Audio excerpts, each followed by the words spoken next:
por donde debe ir la economía y la política en el futuro, ¿no? Y uno del principio, yo creo, más importante de lo que están desarrollando y exponiendo es el compartir, el principio de la solidaridad, la desabsolutización del dinero, de la plata, ¿no? La relativización del ídolo del capitalismo.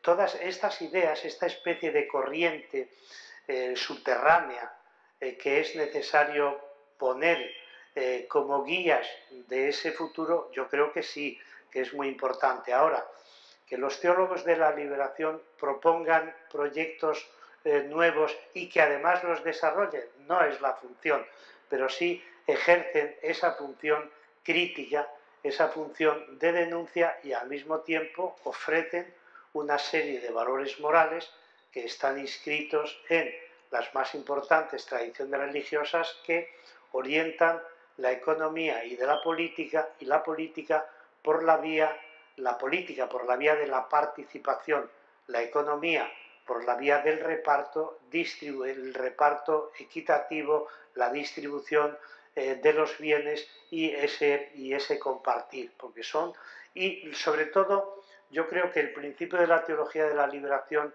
que no ha perdido actualidad después de tantos años de haberlo formulado es la opción por los excluidos y por los marginados. Y ese es el referente de la política y de la economía del futuro. Y la opción por aquellas personas que viven en una situación de discriminación precisamente por el propio sistema. Y ahí es donde yo creo que hay que poner el acento de una manera especial. En el reconocimiento de las mujeres como sujetos políticos, sujetos éticos, sujetos eclesiales, sujetos religiosos. Es decir, el cambio económico, el cambio político, el cambio religioso no se puede hacer sin la incorporación de las mujeres en igualdad de condiciones en todos los órganos y en todos los ámbitos donde se toman decisiones fundamentales para el futuro de la humanidad. Y ahí hay que decirlo, esa es una de las críticas que yo sigo haciendo 2 años y medio, no sé si, sí, 2 años y medio, 2 años y 3 meses de la elección del Papa Francisco. Ahí es donde yo creo que es un tema tabú todavía y es un tema que de alguna manera está desmintiendo la voluntad de reforma de la Iglesia.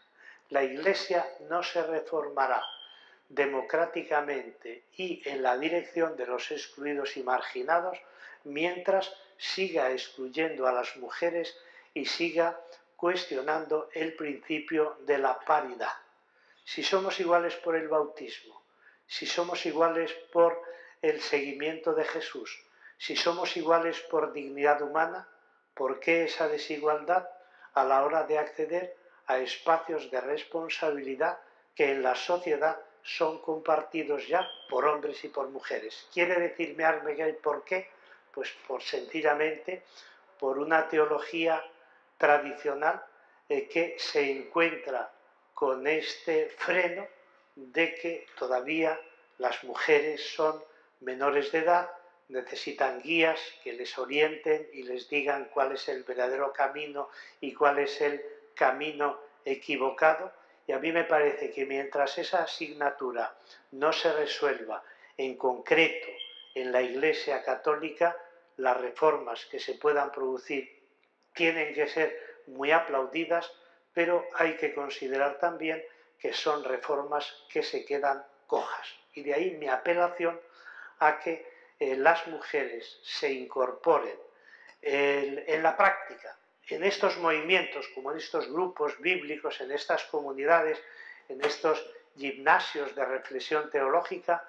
Las mujeres y los hombres tenemos que compartir la responsabilidad, compartir la reflexión y, sobre todo, crear sociedades y en este caso comunidades religiosas, comunidades cristianas paritarias, donde si no hay discriminación por religión, por cultura, por clase social, no puede haber tampoco discriminación por razones de género, sobre todo cuando los orígenes del cristianismo surgen no como una organización jerárquico, piramidal, patriarcal, sino como un movimiento igualitario de hombres y mujeres que acompañaron y siguieron a Jesús en el anuncio del reino y luego fueron las primeras testigos de la resurrección, cuando sabemos que la resurrección es el origen y el nacimiento de la Iglesia. Entonces, ¿por qué si las mujeres estuvieron en la base y en el origen del nacimiento de la Iglesia, proclamando la afirmación más importante del cristianismo, que es que Cristo ha resucitado? Dice Pablo, si Cristo no ha resucitado, vana es nuestra fe, vana es nuestra esperanza. ¿Por qué entonces, si las mujeres fueron las que estuvieron en el itinerario de Jesús desde Galilea hasta la cruz y después en el momento de la resurrección, por qué ellas que estuvieron en el nacimiento de la Iglesia y fueron los pilares fundamentales de ese nacimiento, van a ser las excluidas de un cristianismo y de un movimiento que ellas parieron y que ellas dieron a luz?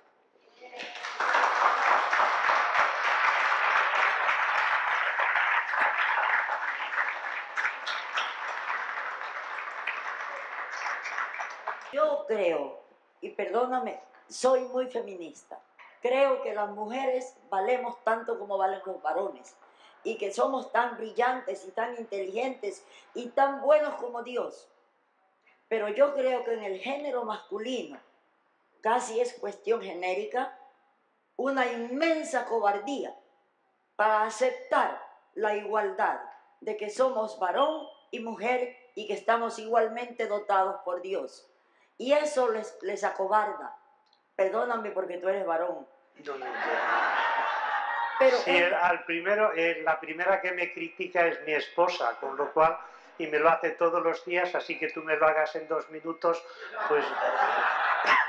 Pero es que no todas las mujeres tampoco tenemos la valentía de decirlo así abierta y francamente, sino que lo pensamos, lo comentamos entre nosotras y lo callamos. Y seguimos aguantando la desigualdad y la injusticia.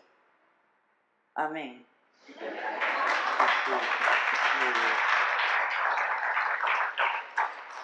Sí, es verdad que las religiones se llevan muy mal con las mujeres y que las someten a todo tipo de maltrato.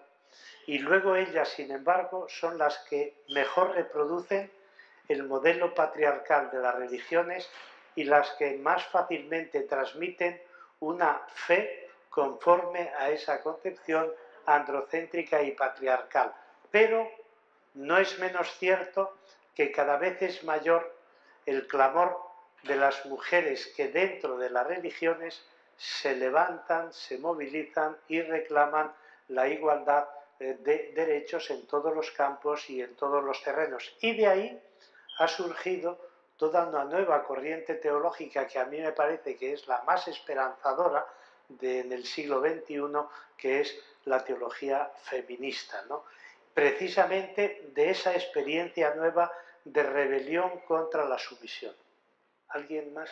Sí. Sí, pues mi pregunta va más en línea de la de Gerardo. Yo tampoco he terminado de leer el libro y de alguna manera ya contestaste algo. Es más en la realidad que vivimos, especialmente en nuestros países de orígenes latinoamericanos, donde hay tanta, por ejemplo, México, tanta violencia, tantos que no sabes quién es el bueno en la policía, el gobierno. ¿Cómo desarrollar o bajo esta opresión un movimiento al cambio?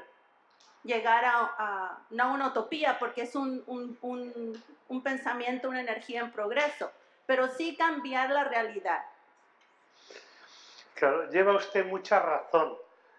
No se puede operar con binomios y dualismos rígidos, diciendo opresor, oprimido, colonizador, colonizado, el creyente, no creyente, el progresista, conservador, porque yo creo que ahora mismo, por ejemplo, en el caso de la colonización, pues claro que hay colonizadores y colonizados, pero puede ser que personas que vivan en países colonizados sean también colonizadores. Puede ser que corrientes de emancipación de la mujer que buscan la liberación de toda discriminación por razones de género, pues estén dentro de un modelo colonizador. Por ejemplo, pues toda la teología o todo el movimiento, todo el pensamiento feminista del norte. Pues posiblemente tiene un esquema y una estructura que refuerza la dominación desde el punto de vista política o la discriminación desde el punto de vista económico. Y es verdad que el mal no se puede situar solo en la policía y en los gobiernos y el bien en el pueblo, porque eso es un binomio demasiado simple y binomio demasiado esquemático. Por eso yo creo que es tan importante que escuchemos los análisis de los expertos. Y el teólogo que solo sabe teología, el cristiano que solo sigue el Evangelio, pues debe tener cuidado, porque necesita también otros caminos, otros cauces y otras herramientas de análisis, porque el Evangelio pues no te da la solución a los problemas de la globalización, o porque la teología no te resuelve los conflictos, por ejemplo, en el campo del pensamiento, ¿no? Por eso es muy importante que no hagamos ese análisis simplistas. Hombre, lo que sí parece claro es que hay determinados poderes que son imperiales y que imponen la colonización, pero puede ser que también entre los pueblos colonizados haya fenómenos, factores, movimientos, organizaciones que refuercen esa dominación. Y eso primero. Y segundo, yo creo que todos los fenómenos del mal, como tú dices, están articulados. Y el capitalismo es reforzado por el modelo patriarcal. El modelo patriarcal y el modelo capitalista es reforzado por el modelo colonial. El modelo colonial es reforzado por la depredación del medio ambiente. Es decir, que es una especie de rizoma, ¿no? Es una especie como de racimo, donde todos los ismos están entrelazados para reforzar todavía más el proceso de colonización, de discriminación de género, de discriminación colonial, etcétera, etcétera. Y eso es muy importante, ¿no? Porque se puede ser muy progresista en ideas, se puede tener pues una imagen muy solidaria del reparto equitativo de los bienes, pero ¿acaso no tienes presente en la categoría del feminismo y no tienes en cuenta de que en ese reparto equitativo de los bienes ese reparto no llega a las mujeres que siguen siendo discriminadas? Por eso yo creo que hay que trabajar con todas las claves. La clave de la clase social, importantísima. La clave del género, fundamental. La clave de la etnia, de primera importancia. Pero no podemos cerrarnos solo en una clave. Si bien, por motivos operativos y metodológicos, no podemos estar en todos los movimientos. Y entonces tú estás en el movimiento feminista, o tú estás en el movimiento postcolonial, o tú estás en el movimiento ecológico, en el movimiento pacifista, pero no absolutizas esa categoría desde la que tú trabajas, sino que lo que haces es establecer la conexión y la relación entre esas categorías. Y lo mismo desde el punto de vista de la denuncia o de los análisis económicos y políticos.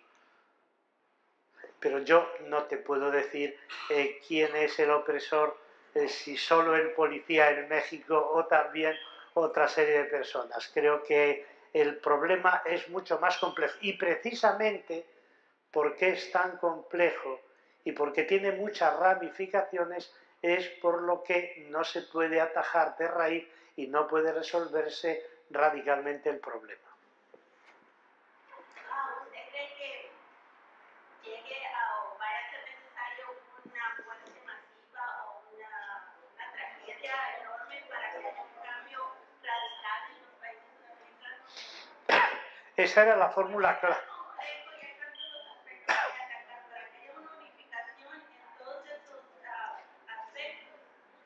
Esa era la fórmula clásica, es decir, las guerras son las que resuelven el problema de la pobreza. ¿Por qué? Pues porque desaparece la mitad de la población, pero vamos, eso sí que es atentar contra la vida y contra la dignidad.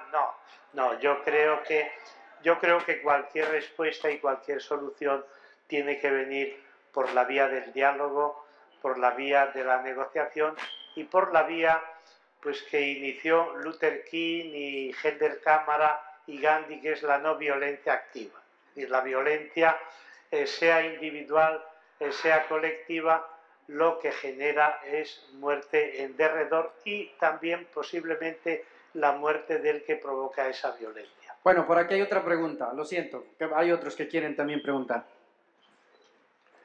Mi nombre es Juan José Fermán, yo solo quería decirle de que ya lo conocíamos porque hemos leído ya 2 libros anteriormente a este que ahora se nos ha introducido, por así decirlo. Uno de ellos no recuerdo el nombre, pero el otro sí, que es las 10 claves para la globalización. Algo así va el título, ¿sí? 10 palabras claves sobre globalización. Correcto, sí. Y hay otro también que no recuerdo el nombre, quise ir a mi librera, pero tengo muchas cosas enfrente en la librería y no lo pude alcanzar, el libro, sí, para leerlo. Pero alguno me ha dicho que han leído otro, pero yo tampoco recuerdo. Sí, entonces, y este prácticamente sería el tercero, si no me equivoco, de los... ¿Cómo? Porque este sería el tercer libro que vamos a leer suyo. O sea, hemos leído muchos autores, muchos teólogos, tanto de Latinoamérica como de Europa. Alrededor llevamos como cerca de 100 libros leídos desde que empezó el GYM. Caramba. Pues yo les daría ya el doctorado en teología automáticamente, vamos, si me presentan los certificados, Uno más. Y en este caso no me va a temblar el pulso, o sea que se lo tienen muy merecido, sí. Doctor, buenas noches, muchas gracias por su tiempo y me encantó la forma en que terminó la conferencia hablando sobre la sociedad igualitaria. En el instituto ya empezamos a hablar de ese proyecto de que venía ya desde el tiempo de las tribus. Venía el proyecto de Moisés y de Josué trayendo para el pueblo ese proyecto de sociedad igualitaria. Y yo lo repetía en las clases y lo repetía y decía, bueno, pues esto es un sueño, ¿verdad? El que sea sociedad igualitaria. Pero ahorita me está dando un nuevo énfasis en que tenemos que seguir soñando con esa sociedad y tenemos que seguir enforzándola para que se haga realidad. Muchas gracias por su tiempo.